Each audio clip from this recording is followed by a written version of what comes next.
Picture the sweeping roofline of an AMC Marlin, curving like a wave frozen in steel.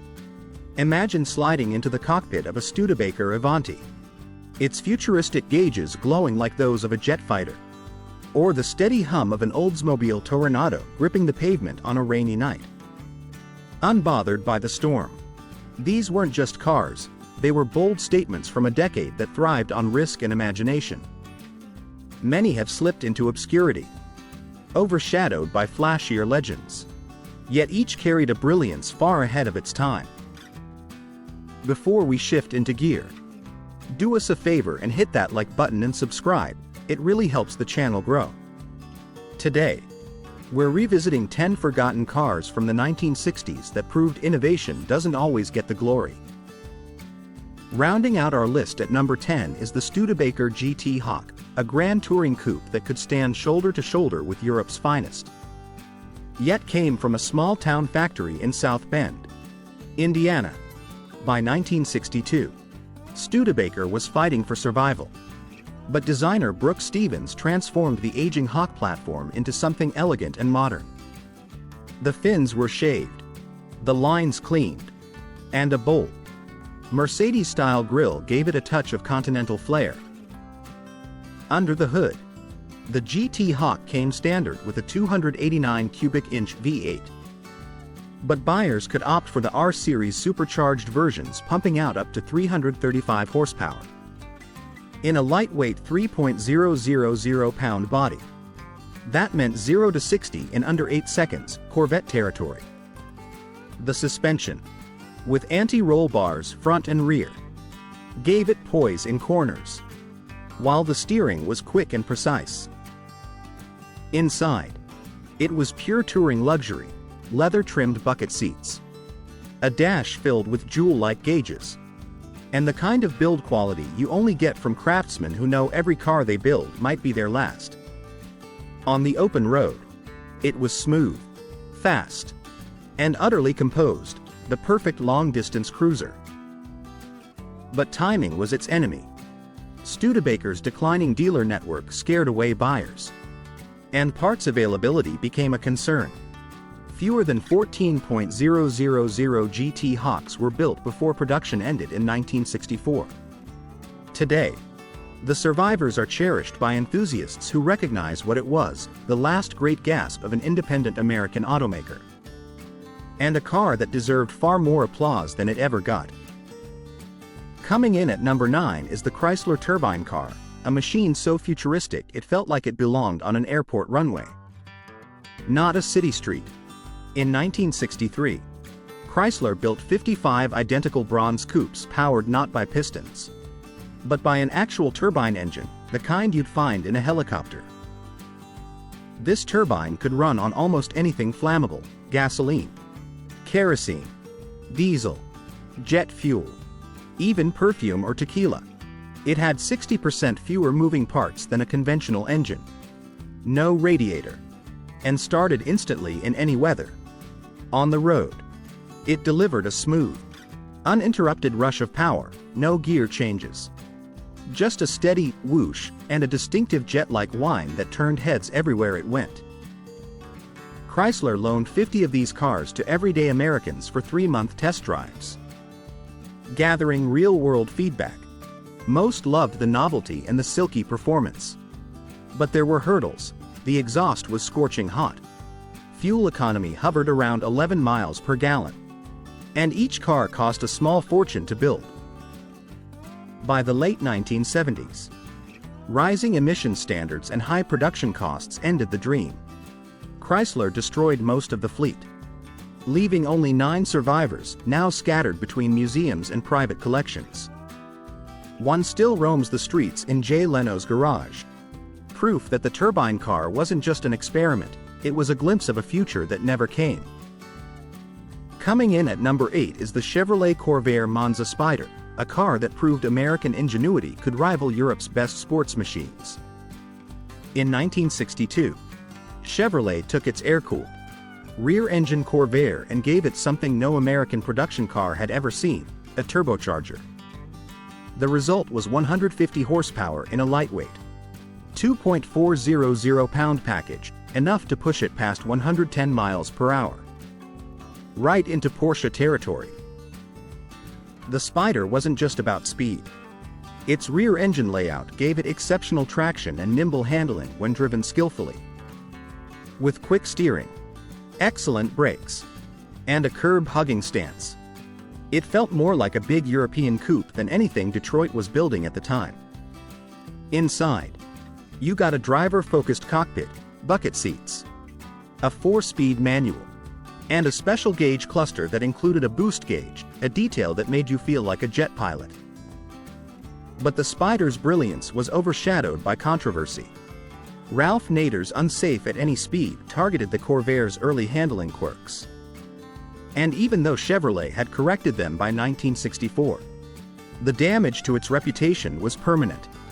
Sales collapsed, and the Monza Spider vanished after just 3 model years. Today, it's remembered by enthusiasts not as a safety scandal, but as a bold, affordable sports car that brought turbocharging to the American road long before it was mainstream, a piece of 1960s innovation that deserved far better than becoming a punchline. Coming in at number 7 is the 1963 Chrysler Jeep Wagoneer, the vehicle that quietly invented the luxury SUV decades before the term even existed. At a time when 4-wheel drive meant bare-bones trucks with vinyl seats and metal dashboards, the Wagoneer dared to combine rugged capability with genuine comfort. From the outside, it looked modern and purposeful, with clean lines, big glass, and a tall, commanding stance. Inside, it broke every rule in the off-road playbook: wall-to-wall carpeting, padded dash, comfortable bucket seats, and even a center console. This was a cabin designed for families, not just ranch hands. Underneath, the Wagoneer was just as revolutionary. It was the first 4-wheel drive vehicle available with an automatic transmission, making off-road driving far more accessible. An independent front suspension smoothed out the ride, and its spacious interior could seat 6 adults or swallow gear for a weekend in the mountains. The catch? In 1963, few buyers saw the point of a plush 4x4. Wealthy families had Cadillacs for comfort and old pickups for rough work. Sales were steady but never spectacular. Yet the Wagoneer's design endured, barely changed, for nearly 3 decades, proof that Chrysler Jeep had nailed the formula long before the world caught on. Today, it's recognized as the grandfather of the modern luxury SUV, a pioneer that was simply too far ahead of its time. Coming in at number 6 is the first-generation Pontiac Tempest, a car that looked ordinary on the outside but hid some of the most radical engineering Detroit ever tried. When it debuted in 1961, the compact car market was exploding, and Pontiac wanted something truly different. They delivered a machine that thought so far outside the box, it barely recognized the box existed. Instead of a standard driveshaft, the Tempest used a thin, flexible rope drive that connected the front-mounted engine to a rear-mounted transaxle. This clever setup created near-perfect 50-50 weight distribution, giving the Tempest handling more like a European sports car than a typical American sedan. Independent suspension at all 4 corners made the ride surprisingly smooth, while the steering was light and precise for its time. Under the hood, the base engine was just as unusual, essentially half of Pontiac's big 389 V8. Turned into a massive for its Class 4 cylinder, it made an impressive 140 horsepower, more than enough for a small car in 1961. Buyers could also choose a 6-cylinder or small V8, along with manual or automatic transmissions. The problem? America wasn't ready for so much innovation in an economy car. The rope drive made strange noises. The swing axle suspension could be tricky in the wrong hands, and dealers didn't know how to explain it. By 1964, Pontiac abandoned the experiment for a more conventional layout. But for those who've driven one, The original Tempest remains a fascinating reminder of when Pontiac wasn't afraid to gamble big on brilliance.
Coming in at number 1 is the AMC Marlin, a car that looked like nothing else on the road in the mid-1960s.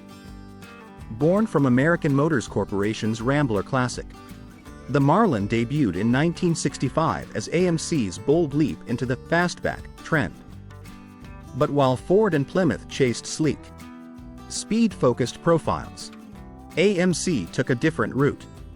They sculpted a sweeping roofline that stretched gracefully to the rear bumper, giving passengers in the back far more headroom than any other fastback could offer. Inside, the Marlin was pure comfort, reclining bucket seats, a futuristic center console, and a panoramic rear window that made the cabin feel open and airy.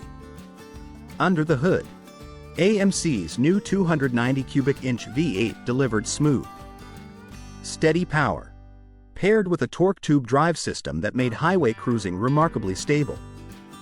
It wasn't about drag strip glory, it was about effortless miles. Critics dismissed its styling as awkward, and buyers looking for a fastback didn't see the appeal. In just 3 years, fewer than 20,000 were sold. But for those who owned one, the Marlin wasn't a failed experiment, it was a rare blend of innovation and comfort. A grand tourer hiding in plain sight. Today, finding one feels like discovering buried treasure. So, which of these brilliant 1960s machines do you remember, or wish you could drive just once? From the futuristic lines of the Studebaker Avanti to the jet-powered roar of the Chrysler Turbine Car, each of these cars was proof that innovation sometimes arrives before the world is ready. Drop a comment below and tell us which one you think was the most ahead of its time. Or share a story if you've ever seen one in person.